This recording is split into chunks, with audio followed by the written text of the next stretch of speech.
सीमा हैदर नहीं, साम्या हैदर। जब आधी रात सो रहा था पूरा हिंदुस्तान, तब यूपी की स्पेशल टास्क फोर्स के सामने खुल गई साम्या हैदर की पोल। खोल दिए सारे राज, तोते की तरह बोलने लग गई सच। जिसने भी सुना दंग रह गया, चारों तरफ मच गया हड़कंप। अब होगी सबसे बड़ी कार्रवाई। मुसलमानों के एक बड़े मिशन पर आई थी सीमा। बोला सचिन बन गया मोहरा, नेपाल आते ही क्यों तोड़ दिया अपना फोन। सारे सबूत मिटा दिए, फिर भारत में एंट्री की। सीमा के पड़ोसियों ने किया ऐसा खुलासा, भारतीय खुफिया एजेंसी के उड़ गए होश। भारत आने से पहले सीमा को मिले थे पैसे, खास मकसद से रबुपुरा गांव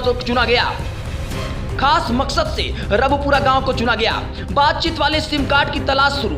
रातों रात घर से लापता हुई सीमा, लुट गया पूरा परिवार, खुल गई पोल। इधर दुनिया बसाने के सपने देख रहा था परिवार, तभी सीमा ने कर दी सारी हदें पार। रातों रात गायब होने और पति को लगाने जा रही थी चूना। उससे पहले ही बाबा की स्पेशल टास्क फोर्स ने कर दिया बड़ा खेल, पलट दी पूरी बाजी।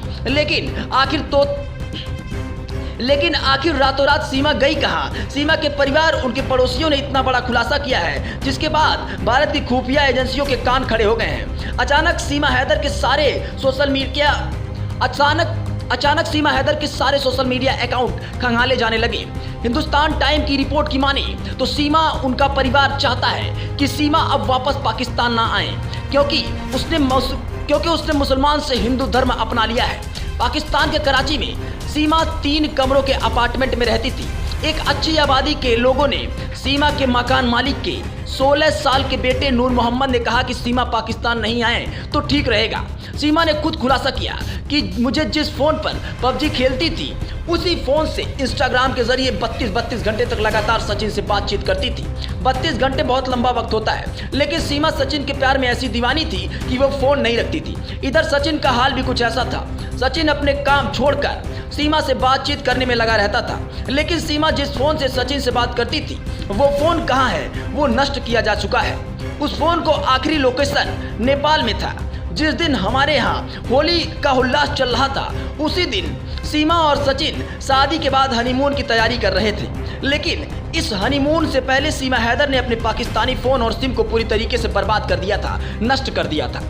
खुद सचिन का फोन भी नष्ट किया जा चुका था, जिससे वो सीमा से बात करता था। सचिन का फोन भी सीमा ने नष्ट कर डाला और उसके पुराने फोन का लोकेशन भी नेपाल में ही था। खुद सीमा के बचपन की सहेली ने उसे, जो बचपन से जानती थी, वो मीडिया के सामने आई है। सीमा हैदर की सहेली ने भारत और हिंदुओं को आगाह किया है। सहेली का कहना है कि सीमा बचपन से ही हिंदुओं के खिलाफ थी। ऐसा कैसे हो सकता है कि उसका अचानक इतना वो पिघल गई हो? सीमा की सहेली का कहना है कि वो बचपन से ही उसे जानती थी। सीमा धोखेबाज है और वो एक नई प्लानिंग के साथ भारत आई है। सहेली का दावा है कि सीमा हैदर के बॉयफ्रेंड रह चुके हैं। सीमा और सचिन 10 मार्च को नेपाल में पहली बार एक दूसरे से मिले थे। उस वक्त रात के करीबन 9 से 10 बज रहे थे। 13 मार्च को नेपाल में दोनों ने पशुपतिनाथ मंदिर में शादी की, लेकिन शादी का कोई गवाह नहीं है। बस सीमा और सचिन का दावा कर रहे हैं कि दोनों ने शादी कर ली है। सीमा को भारत में घुसना था, इसलिए उसने सचिन को मोहरा बना लिया, क्योंकि सीमा के पास ना तो कोई आइडेंटिटी थी भारत की, ना आधार कार्ड था, ना पैन कार्ड था, ना वोटर ID कार्ड था, कुछ भी नहीं था। वीजा और पासपोर्ट तक नहीं था। ऐसे में सीमा ने बॉर्डर पर सचिन को आगे किया।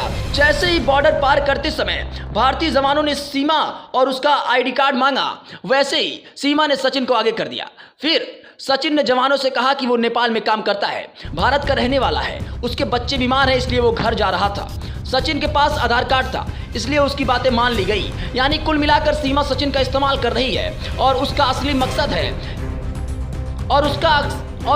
मकसद क्या है, इसका पता करीब करीब चल चुका है। इसलिए अब सीमा को जांच एजेंसियों ने गिरफ्त में ले लिया है और सीमा से हर राज उगलवाना चाह रही है, जो सीमा ने अब तक छुपा के रखा था। आपका सीमा के बारे में क्या कहना है? कमेंट बॉक्स में जरूर बताएं। Bureau report, JT news.